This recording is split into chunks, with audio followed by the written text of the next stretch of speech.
safari ya imani na kutazama Yesu.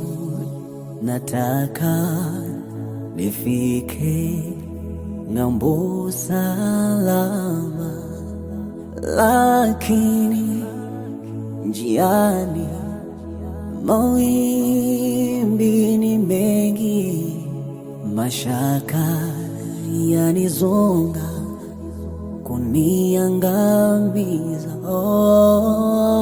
Nishike mkono nisizame